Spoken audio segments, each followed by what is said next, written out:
오늘 함께 보실 말씀은 전도서 5장 10절에서 20절까지 말씀입니다. 제가 읽겠습니다. 은을 사랑하는 자는 은으로 만족하지 못하고 풍요를 사랑하는 자는 소득으로 만족하지 아니하나니 이것도 헛되도다.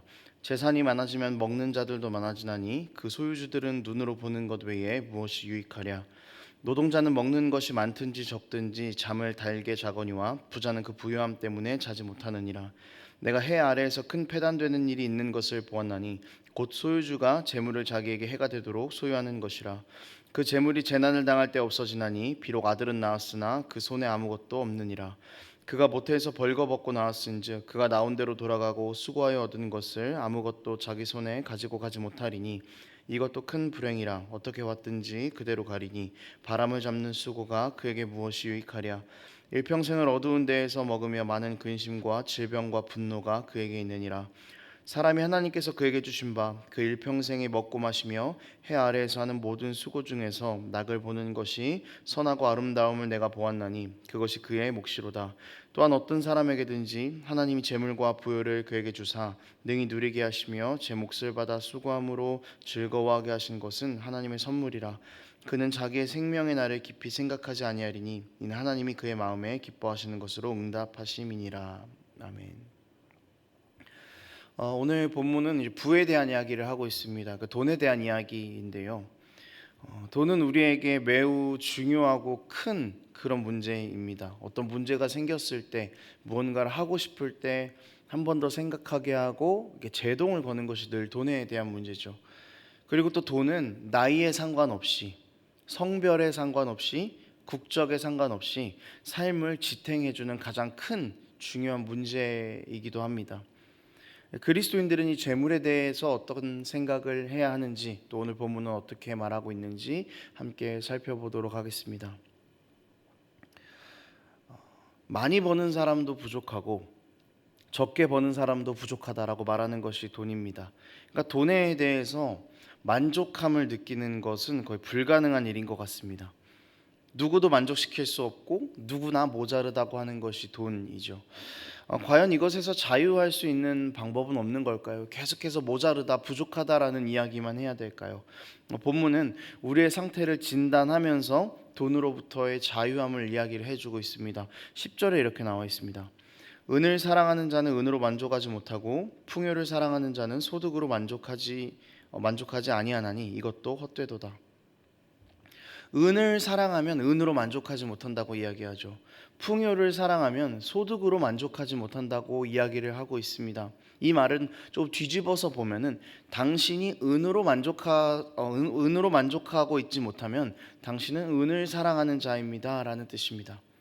당신이 소득에 만족하지 못하고 있습니까? 그러면 당신은 풍요를 사랑하는 사람입니다. 이렇게 뒤집어서 생각해 볼 수 있는 것입니다. 그러니까 이 만족하지 못하는 이유가 사랑하는 것을 온전히 다 얻지 못했기 때문에라는 것입니다. 은을 다 얻지 못했으니 만족하지 못하는 것이고 풍요를 다 얻지 못했으니 만족하지 못하는 것입니다. 조금 더 확장해서 이야기해보자면은 여러분들이 사랑하는 대상은 결코 여러분들에게 만족함을 줄 수 없습니다 라는 이야기인 것이죠. 그러니까 사랑하는 대상을 바꿔야만 만족함을 얻을 수 있다라는 이야기를 해주고 있는 것입니다. 사람들은 돈이 조금만 더 있으면 만족할 것이라고 생각합니다. 조금만 더 있으면 돈이 나를 지켜줄 수 있을 거라고 생각하고 조금만 더 있으면 내가 꽤나 괜찮은 삶을 살 수 있을 거라고 생각합니다. 그런데 문제는 이 돈 앞에 조금만이라는 단어가 절대로 떨어지지 않는다는 데 있습니다. 100원을 가지고 있어도 1000원을 가지고 있어도 100만원, 1000만원, 1억, 10억을 가지고 있어도 항상 부족하다고 느끼고 항상 조금만이라는 단어가 거기에 더 붙습니다. 그것이 돈입니다. 그래서 사람들은 이 조금만이라는 단어를 돈 앞에서 떼어내기 위해서 정말 수많은 노력들을 하는데요. 그 중에 한 가장 큰 노력이 모으고 또 모으는 것입니다. 그런데 열심히 모은다고 해서 과연 만족함을 가져다 줍니까? 그렇지 않다는 거죠. 12절에 이렇게 나와 있습니다. 노동자는 먹는 것이 많든지 적든지 잠을 달게 자거니와 부자는 그 부유함 때문에 자지 못하느니라. 그러니까 부자의 불안함을 그대로 노출해주고 있습니다. 그러니까 제가 예전에 처음 사역을 할 때 이제 첫 달 사례비를 현금으로 받았던 그런 기억이 있습니다. 그래서 퇴근하는 길에 그 돈을 가방에 넣고 가는데요, 정말 마음이 불안하더라고요. 그 같은 버스를 타고 있는 사람들은 이 가방에 뭐가 들어있는지 알지도 못하는데 저 혼자 괜히 엄청 불안해서 이렇게 가방을 꼭 안고 집으로 퇴근했던 그런 기억이 납니다. 적은 액수였지만 평소에 내가 가질 수 있는 것보다 훨씬 더 큰 액수를 가져보니 이것이 돈이 주는 불안함일 수 있겠다라는 생각을 했던 적이 있습니다. 이 돈이 주는 불안함에 더해서 이런 문제가 또 있습니다. 14절 15절인데요. 그 재물이 재난을 당할 때 없어지나니 비록 아들은 낳았으나 그 손에 아무것도 없느니라. 그가 모태에서 벌거벗고 나왔은즉 그가 나온 대로 돌아가고 수고하여 얻은 것을 아무것도 자기 손에 가지고 가지 못하리니. 그러니까 평생 돈이 부족해서 만족하지 못하고 만족해 보기 위해서 모으고 또 모으고 불안함이 있는데 거기에 더해서 그렇게 열심히 모은 것을 삶이 마치고 떠날 때, 이 땅을 떠날 때 가지고 가지 못한다라는 것이 가장 큰 문제라는 거죠. 그렇다면 우리는 이런 만족감을 가져다 주지 못하는 돈에서, 가지고 가지도 못하는 돈에서 어떻게 만족함을 느낄 수 있을까? 19절에 이렇게 나와 있습니다. 또한 어떤 사람에게든지 하나님이 재물과 부요를 그에게 주사 능히 누리게 하시며 제 몫을 받아 수고함으로 즐거워하게 하신 것은 하나님의 선물이라. 우리 재물에 대한 우리의 관점을 바꿔야만 우리는 만족함을 누릴 수 있게 될 것입니다. 재물은 여러분 하나님의 선물이지 우리가 사랑할 대상은 아닙니다. 재물을 사랑하면 오는 문제들은 재물이 하나님이 주신 선물이라고 생각할 때 완전히 해석이 바뀌게 되는 것이죠. 하나님께서 주신 선물이기 때문에 만족할 수 있게 되는 것이고, 하나님께서 주신 선물이기 때문에 재물을 통해 내 삶을 인도해 가시는 하나님을 신뢰할 수 있게 되는 것입니다. 만약 재물을 모으는 것이 우리 삶의 목표라면요, 여러분, 우리는 원망만 하게 될 것입니다. 불만만 갖게 될 것이고 불만족하게 될 것입니다. 내가 얼마나 더 가졌냐를 비교하고 너는 얼마나 더 가졌냐를 비교하면서 박탈감만 계속해서 느끼게 되는 것이죠. 하나님이 나에게 적당하게 얼마를 주셨다라는 그런 생각은 하지 않게 되는 것입니다. 그러니까 돈을 사랑하면 하나님을 잊게 만드는 것입니다. 돈을 사랑하면 하나님께서 내 삶을 주관하시고 나를 살린다라는 그 사실을 잊는 것이죠. 하나님께서 이 모든 것들을 우리에게 선물로 주셨다는 것을 믿는다면 우리에게는 선물을 주신 하나님만 사랑하게 될 이유가 생겨나는 것이죠. 여러분, 하나님께서 우리를 가장 사랑하신다는 사실, 하나님께서 우리에게 영원한 만족을 주고 싶으시다라는 그 사실은 십자가에 나타나 있죠. 십자가 위에서 주님께서는 모든 것을 다 버리셨습니다. 그리고 우리를 가장 부요한 자로, 영원히 만족할 수 있는 사람들로 만들어 주셨습니다. 우리가 하나님보다 더 사랑하는 것들을 붙잡으면서 모으고 또 모으고 불안해하고 염려하고 쓰러지지 않게 하기 위해서 주님께서는 십자가 위에서 가장 가난하게 되심으로, 자기의 목숨을 버리심으로 그렇게 우리를 살려내셨습니다. 불안함과 염려 가운데에서 우리를 해방하셨습니다. 그러니 여러분, 우리는 우리에게 참된 만족과 안식을 주실 수 있는 분을 사랑해야 하는 것입니다.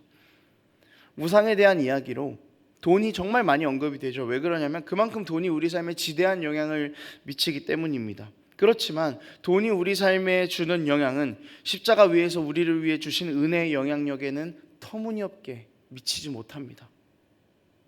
그렇게 원하는 돈을 갖고 또 가져도 오는 것은 불안함과 허무뿐입니다. 그러니 우리는 불안함을 주는 것을 가지려고 하지 말고 영원한 채움을 주시는 십자가를 가지고 또 가지기를 소망해야 할 것입니다. 여러분, 사랑하는 대상을 바꿉시다. 모으고 또 모으고 있는 것에 주어를 바꿉시다. 돈에서 공급되는 영양분으로 살아가는 것이 아니라 십자가에서 공급되는 영양분으로, 십자가에서 공급되는 영원한 은혜로 살아가기를 다짐하는 그런 우리 삶이 되기를 원합니다.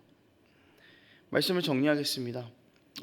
돈을 사랑하지 말라라는 이야기를 하다 보니까요, 그럼 우리는 가난해야 됩니까? 이제 이런 생각을 하실 수 있겠죠. 근데 가난하게 살아야 된다라는 이야기는 절대 아닙니다. 주님께서 먼저 있고 재물이 뒤에 있다면 아무런 문제가 되지 않습니다. 하지만 우리는 피부에 닿는 우리의 체감 때문에 돈을 더 사랑하는 경우들이 많지 않습니까? 이것을 경계하자는 것이죠. 주님을 사랑하지 않는 것이 잘못됐다.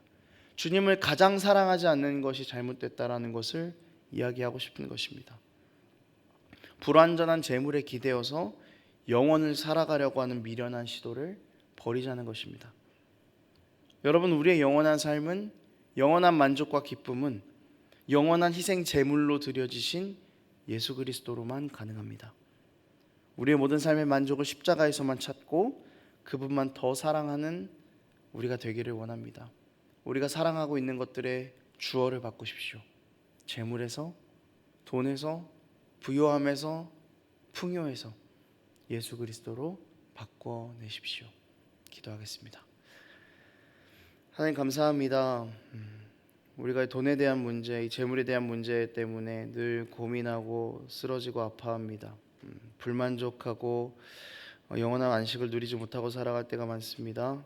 그러나 주님, 이제는 우리가 우리 삶에 사랑하는 것의 주어를 바꿉니다.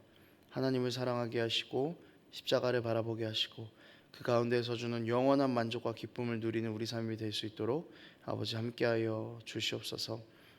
예수님의 이름으로 기도합니다.